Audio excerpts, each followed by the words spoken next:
ప్రస్తుతం ఉన్న భూమి ఒకప్పుడు ద్రవిడ భూమిగా ప్రపంచానికంతటికీ జ్ఞానాన్ని పంచిన భూమిగా అందరికీ సుపరిచితమే. ఇంటర్నేషనల్ హిందూ రావణ సేనా వాహిని ప్రధాన ఉద్దేశం ప్రస్తుత భారతదేశ సనాతన హిందూ ధర్మ పరిరక్షణ, తర్వాత ఆడపడుచుల సంరక్షణ, ఈ రెండు ప్రధాన కారణాలుగా ఉన్నాయి. ఈ సేన ఆవిర్భావానికి కూడా మూల కారణం డాక్టర్ ఆరూరి సుధాకర్ గారు. రకరకాల ప్రజా ఉద్యమాల్లో ఉన్నప్పటికీ భారతీయ ధార్మికతను గౌరవించి గుర్తించి పీఠాన్ని ఆశ్రయించి ఇవాళ ధార్మిక వ్యవస్థలో ఉన్నతిగా ఎదగడానికి ఈ సంస్థను ప్రారంభిస్తున్నారు. రాబోయే కాలంలో ప్రపంచవ్యాప్తంగా మన విశ్వాసులున్న ప్రతి దేశంలో కూడా ఈ సేన ప్రభావం తప్పకుండా ఉంటుంది.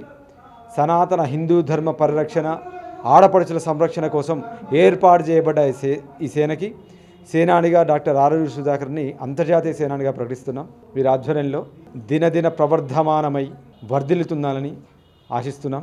ఇక్కడ ద్రవిడ రాజ్యం ఆవశ్యకతని, మర్చిపోయిన మన పూర్వరాజుల చరిత్రని తిరిగి సమాజానికి పరిచయం చేయడమే మన సంస్థ ప్రధాన ఉద్దేశంగా కూడా తెలియపరుస్తున్నాం.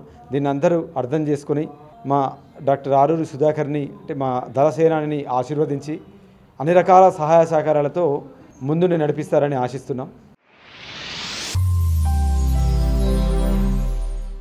రావణ ప్రజాపతి ఎవరు? ఆయన త్యాగం ఎవరి కోసం?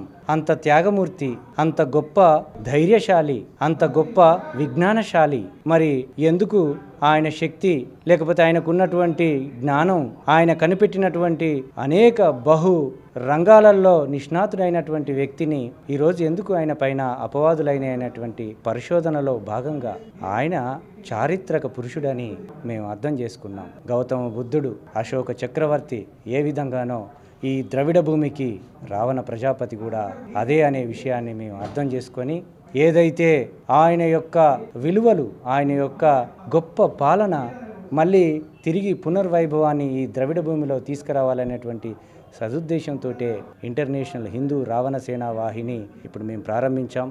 దీని ఆవశ్యకత, దీని అవసరం ఈ సమయంలో చాలా ఉందని మేము గ్రహించాం. అందుకే దీన్ని ఏర్పాటు చేశాం.